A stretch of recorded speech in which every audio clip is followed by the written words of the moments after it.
বর্তমান ক্যাবিনেটে এবং আওয়ামী লীগের কেন্দ্রীয় কমিটিতে যারা আছেন তাদের ৯৯%-ই সামরিক গোয়েন্দা সংস্থা ডিজিএফআই এর সাথে সম্পর্ক আছে বলে মন্তব্য করেছেন আব্দুল জলিল। সামরিক এই সংস্থাটি কেবল তাকেই নিয়ন্ত্রণে আনতে পারেনি বলে দাবি করেছেন আওয়ামী লীগের সাবেক সাধারণ সম্পাদক।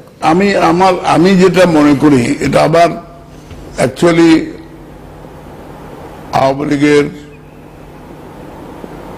99% আওয়ামী লীগের নেতারা যারা ক্যাবিনেটেও যারা আছে they had link up with DGFI. DGFI আমাকেই পারে নাই তাদের নিয়ন্ত্রণে নিতে, এবং আমি অল থ্রু, আপনি আমার টোটাল স্টেটমেন্ট গুলো পড়বেন দেখবেন, আমি all through I defended Sheikh Hasina, I stood by her side.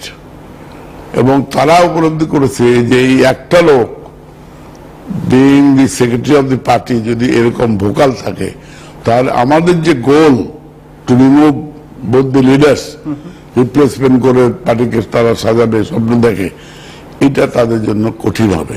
সমঝোতার মাধ্যমে মহাজোট সরকার ক্ষমতায় এসেছে বলে মনে করেন আব্দুল জলিল। বিগত পার্লামেন্টের নির্বাচনে এই সমঝোতায় মহাজোটের নিরঙ্কুশ বিজয়ে ভূমিকা রেখেছে বলে জানিয়েছেন বর্ষিয়ান এই রাজনীতিবিদ। আমি নিজে মনে করি যে ক্ষমতার এই বিপুল বিজয় এর পেছনে একটা আন্ডারস্ট্যান্ডিং আছে। উনি বন্দী অবস্থায় আমেরিকা গেলেন না,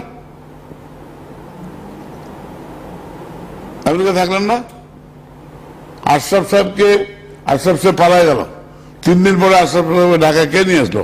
রেহানা নিয়ে আসলো না, ডিজিএফআই এর সঙ্গে আলাপ করে, and he was planted there। এই কথাগুলো কে বলবে বলেন? কে বলবে? এই কথা আমি অন্য কেউ বলবো, আমি বলবো। এছাড়া 111 থেকে বাংলাদেশের রাজনীতিবিদরা কোনো শিক্ষা নেননি বলেও মন্তব্য করেন Abdul Jalil. Desk report, Bangla TV.